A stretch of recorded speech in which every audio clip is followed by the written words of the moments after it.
Assalamualaikum warahmatullahi wabarakatuh. Perkenalkan, nama saya Nadira Andini, NPM 2112004, kelas SIP 2101 Universitas Budi Dharma. Di sini saya akan mempresentasikan untuk ujian akhir semester konsep sistem informasi dengan topik pendekatan, tahapan, perencanaan, dan analisa sistem informasi. Pertama, pendekatan sistem. Apa itu pendekatan sistem?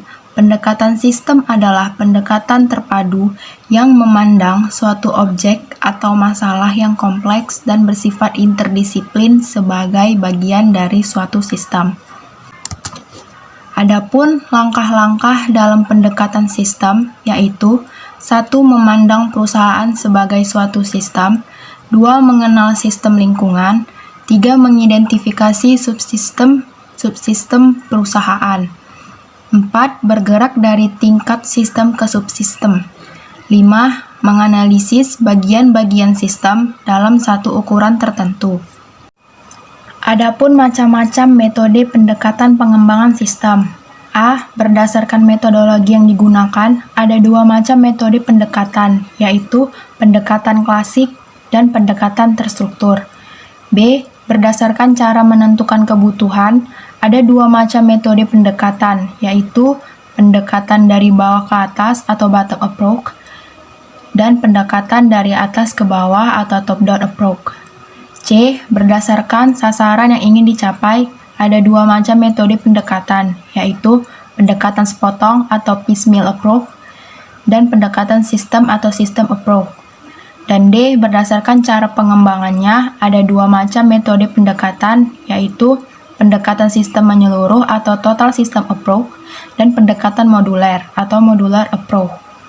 Dan E. Berdasarkan teknologi yang digunakan, ada dua macam metode pendekatan, yaitu lompatan jauh atau grid loop approach dan pendekatan berkembang atau evolution airy approach.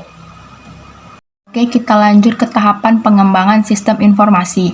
Tahapan pengembangan sistem informasi. Pengembangan sistem informasi dapat dilakukan dengan beberapa cara. Salah satunya dengan menggunakan System Development Life Cycle atau SDLC.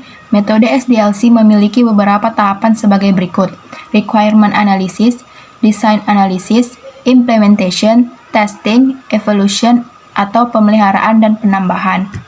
Tahapan pertama yaitu Requirement Analysis untuk mengetahui sistem seperti apa yang dibutuhkan pengguna dan mengapa sistem informasi tersebut harus dibangun dalam suatu organisasi.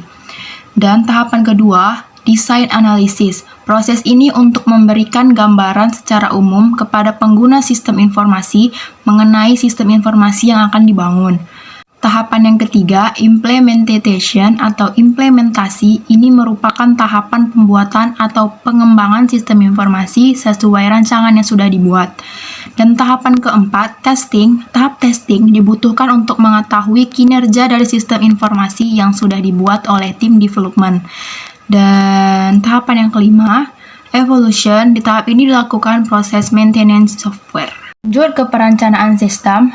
Perencanaan sistem ada beberapa tahapan. Yang pertama, merencanakan proyek-proyek sistem. Itu ada beberapa tahapan lagi di dalamnya, yaitu mengkaji tujuan, perencanaan strategi, dan taktik perusahaan. Dan kedua, mengidentifikasi proyek-proyek sistem. Yang ketiga, menetapkan kendala proyek-proyek sistem. Yang keempat, membuat laporan perencanaan sistem. Dan yang kelima, meminta persetujuan manajemen. Dan langkah kedua, mempersiapkan proyek-proyek sistem yang akan dikembangkan. Yang pertama, menunjuk tim analis, dan yang kedua, mengumumkan proyek pengembangan sistem. Dan langkah ketiga, mendefinisikan proyek-proyek dikembangkan. Yang pertama, melakukan studi kelayakan. Kedua, menilai kelayakan proyek sistem. Ketiga, membuat usulan proyek sistem. Dan keempat, meminta persetujuan manajemen. Kita lanjut ke topik berikutnya, yaitu analisa sistem informasi.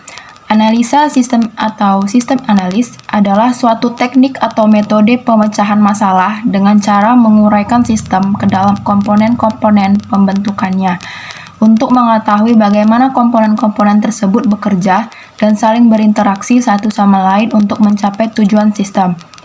Di dalam tahap analisa sistem, terdapat beberapa langkah-langkah dasar yang harus dilakukan oleh analis sistem sebagai berikut, yakni 1. Identify atau merupakan mengidentifikasikan masalah. 2. Understand atau merupakan memahami kerja dari sistem yang ada. 3. Analyze merupakan menganalisis sistem. 4. Report merupakan membuat laporan hasil analis. Dan tujuan dari analisa sistem informasi yakni untuk merancang sistem baru maupun menyempurnakan sistem yang sudah ada sebelumnya. Sekian presentasi dari saya. Jika ada kesalahan, saya mohon maaf.